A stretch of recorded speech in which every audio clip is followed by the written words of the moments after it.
男嘉宾小孟27岁，来自湖南，技术员；女嘉宾小曹24岁，同样来自湖南，是一名文员。来，有请两位，有请。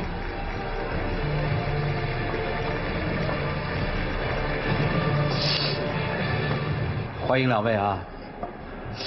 怎么就这个情绪呢？我觉得我已经没有办法跟他在一起了。OK， 咱们从头开始说好不好？怎么认识的？认识多久？之前是朋友聚会上面认识的。朋友聚会。对，然后认识已经快2年了。朋友生日，然后我也去了。跟他一起聊得比较难，觉得很投缘，然后我就试着去追他，然后他就接受了，他就答应了。那不是挺好的吗？但是现在我觉得我们的爱情已经变质了。我之前犯了一个错误，但是之后我一直在努力的去弥补，可是他还是揪着那个错误不放，到现在甚至以这个为借口去和其他女生玩暧昧，我实在是出于比较我的底线，我实在是受不了了。我那根本就不是玩暧昧，好不好？我那只是跟他们平常很普通的聊天啊，你有什么暧昧呢？和那些女生聊天，你问她是不是女生寂寞了？问她出来约会，你觉得这只是普通的聊天吗？你现在过来指责我，你有什么资格现在过来指责我呢？我是你女朋友，为什么没有资格指责你？你之前犯的错误还不够大吗？你犯了错误，我还原谅了你。可是那只是一个意外，我跟你解释过了。你那个是意外吗？你之前跟那个大伟的时候，你常跟他联系，你跟他联系的时候，我跟你说过了，我只是崇拜他，对他没有男女之间的那个爱情感情。如果你跟大伟只是普通关系的话，我根本不建议。但是你跟他呢，最后呢，他去年7月份的时候，他之前我认识他的时候，他喜欢旅游，然后就加了一些群，进行跟一些陌生人出去旅游。后来一次去，我让他去了，然后我不知道他是跟大伟一起去。大概不用说，每个人都能体会出来这点事儿了。我为什么打断你？我有个前提想问你，你今天来干嘛？如果你说你要接这个女人的丑，你可以走；如果你说你想挽回跟她的情感，我们可以谈。你来干嘛？我只是觉得他本身犯了错误。你来干嘛？我是不同意他跟我不同意。你不愿意跟他分手？是的。那我们再说白了，就是这个女生在跟你交往期间做了男人无法容忍的事情，可以这么说吗？可以。然后这是多久之前的事情？8年前。你能原谅他吗？如果你能原谅他，你就原谅他好喽。如果你不能原谅他，你跟他分手。你现在是不想跟他分手，我原谅了他，你原谅了他就 OK 了。主持人是这样的，那这件事就可以过了，我们就不说这件事了。你原谅没原谅？我是给了他一次和好的机会。他如果真的原谅我的话，他不会让我做那些事情。他让你做什么了？他说要我所有都听他的，每天吃饭的时候，即使是在餐馆里面，他都要求我对这件事情跟他忏悔，去保证我再也不会犯这样的错误。之后每天他要求我写100字的那个道歉书给他，最开始我都是写了，就是我还在网上找。你写了吗？你后面还写了吗？到现在也差不多快100封了吧？你后面没写了呢？我要求你每天写，你没写了呢？现在？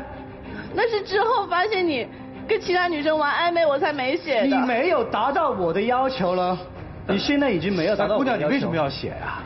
因为他之前，他前任也是因为这种事情跟他分手，所以我就很在乎他。然后我觉得我对不起他，在这段感情里面我犯了错误。而且他答应跟我和好，就是因为我所有的事情都听他的，所以我才愿意去做这些事情。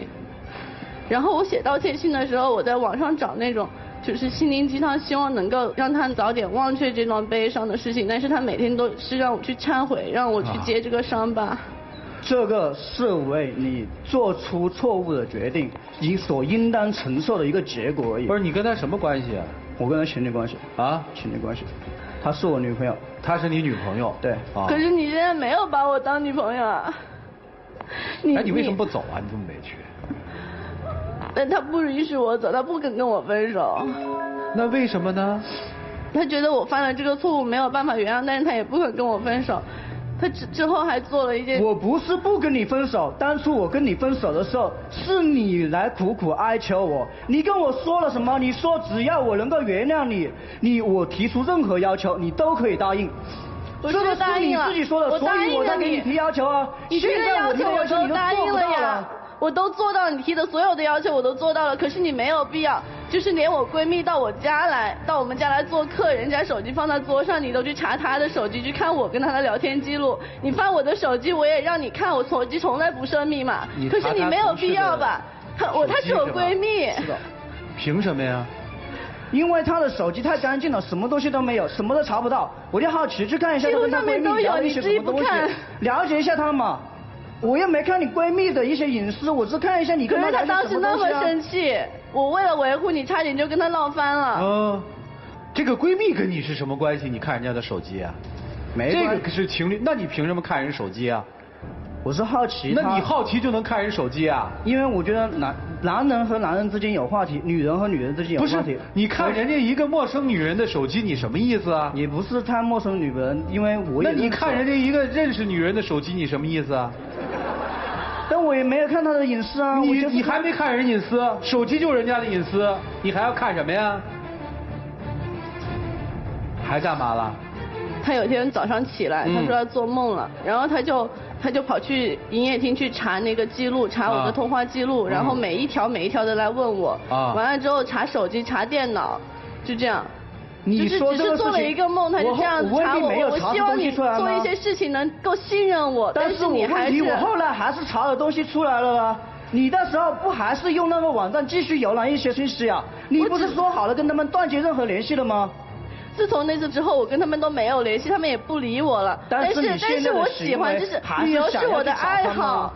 我在家里除了每天上班，就是除了上班以外，下班之后我就。你们纠结什么就分手呗？你心里又难受，你也难受，你们干嘛不分手啊？他当时做错了事情，我要分手，他不愿意分手。现在要分手，他一句话分手，我就应该跟他分手。我不分手啊，我就是不分手啊。那你要怎么样呢？我不想分手。不是，那你要怎样？我觉得除了不分手，不分手可以，不分手之后你要怎样？不是，主持人，我跟你说，你看你也是一个男的是吧？如果说你遇到我这样的事情，我很大度的原谅了他。我觉得就是两点啊。第一点，你不原谅，你离开；第二点，你原谅了就不要再提 ，OK 了？不是啊。主持人，我问一下，你作为一个男的，你觉得这个事情你就简单的说一句好吧，原谅你了，以前没发生过，可以吗？可以啊。我觉得不可以啊。为什么？他发生了事情，他做错了事情。你离开他呀。但这件事干什么？你就拿这个东西，你要弄他一辈子吗？你折磨你和他自己有意思吗？要不然你原谅他，要不然你放人走，你有什么权利这么去折磨他呢？我觉得这个不是。行吧，那你怎么着？不是说你现在跟女生聊天吗？聊什么呀？就是聊一些很平常的事情。是吗？但是大多时候并不是这样的。聊什么呀？他就问那美女的，你有没有时间出来吃个饭啊？有没有时间出来看个电影啊？然后还去加别人的微信。我那只是好玩，我说了那只是好玩。好玩吗？因为好玩吗？不好玩。好，现在我认为你做错这件事儿了。每天麻烦你给我写一个100字的忏悔书，你做得到吗？做得到啊，做得到。我觉得做错了事情，我过来我应该忏悔啊。你做错了吗？我没错啊，我觉得你没错啊。我不觉得我哪里有错啊。你没错是吧？是啊。你难受吗，兄弟？你有没有意识到你这样其实挺折磨他，也挺折磨你自己的？因为有时候你也会哭，对吧？我很困惑，知道吗？本身这种事情作为一个男的发生在我身上，我真的我可以原谅他，可以接受他，但是总是别扭。是的，感觉就不是以前那种感觉，找不到刚开始的那种感觉。那就放他走啊。但是我也舍不得，我真的舍不得，因为我自己我年龄也这么大了，我也要考虑以后的生活嘛。受得了吗？你觉得我犯了错误，你要我做什么我都做了，但是你没有必要再去，就是说，在我闺蜜那边还让我难做，而且还有就是最主要就是还跟其他女生去玩暧昧，我觉得我完全受不了这个。真的想要这份感情吗？想。啊，你们看怎么办吧，老师们，一起进入丘比特问卷。我眼前是一个既可恨又可怜的男人，用惩罚别人来缓解自己的痛苦，是最愚蠢的一种做法。仿佛能够泄自己的私愤，惩罚了他，但其实一点用没有。你因此心里好受一点吗？我只是你解决了问题吗？所以翻回来说，你既可恨。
可能你知道这个源头之后，你就不这么纠结了。源头就是你根本就不爱这个女人，你以为自己很爱，你以为自己被自己很爱的女人背叛，你很倒霉，你很值得可怜，你应该获得所有人的同情。这就是为什么你会当众去羞辱她。她这么哭泣，为你做出了这么没有尊严的事情，一点也不心疼。如果你爱她，你一定会心疼。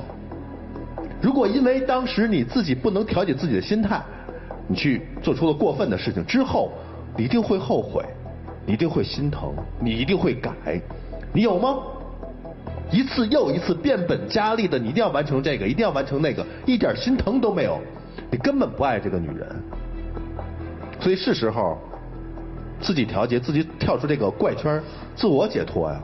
你自己可能心里还会好受一些，何必伤害呢？女孩，你有值得要去改进的地儿。她是误解了自己占有和爱之间的区别，自己把自己固定在了一个怪圈里头，无法自拔。而你同样也是，你没有自控能力，不够自爱。如果你有足够的自控能力以及自爱，你不会给那件事情发生的一个机会。你应该有识别这些危险呀、尺度啊、分寸啊这些的能力，可你没有。马上你又一个能力的丧失又显现出来了，你没有一个自爱的能力。这个人，甭管你多爱他，甭管你多么自责，因为做了对不起他的事情，也不能丧失你的尊严。你是一个人，一个独立的人。如果这个人没有尊严、没有自爱的话，别人爱你什么？他只能是在你的屈服当中，在你的一步一步退让当中纵容自己，让自己越来越过分。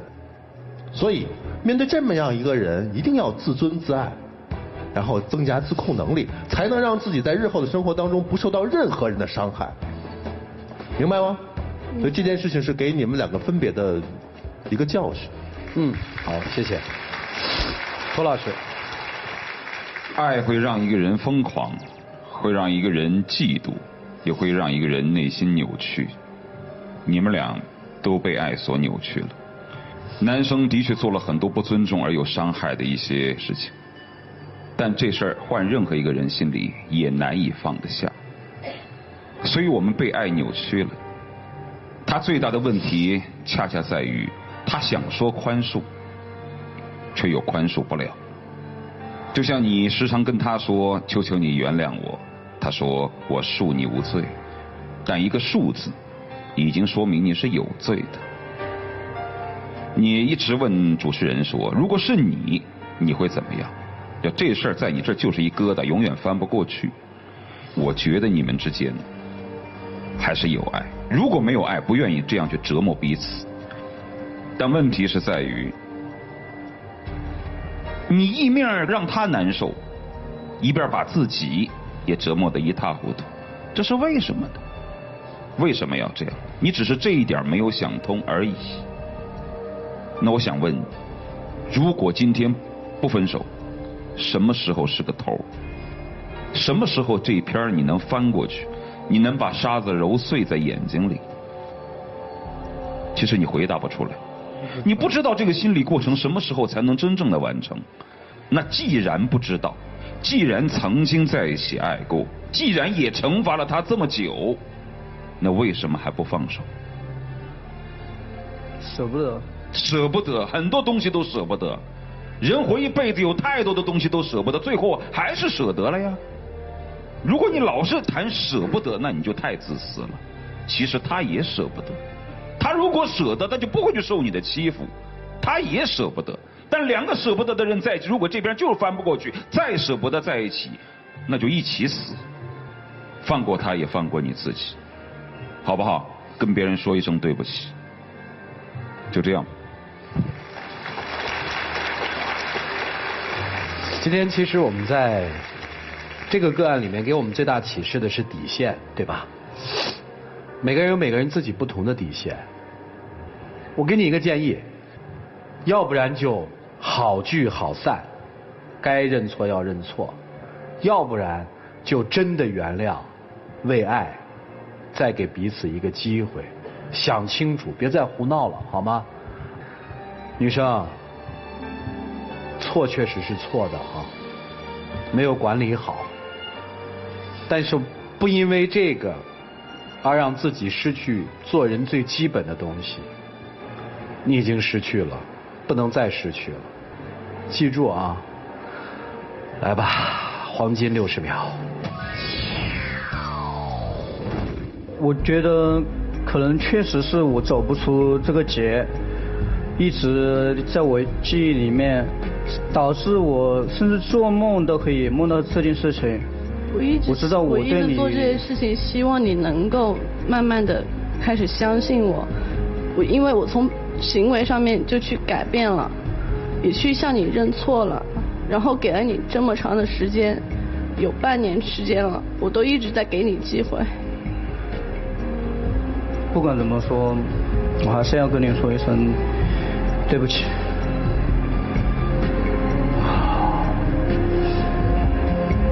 如果说我们能够和好的话，我不会在这边对你了。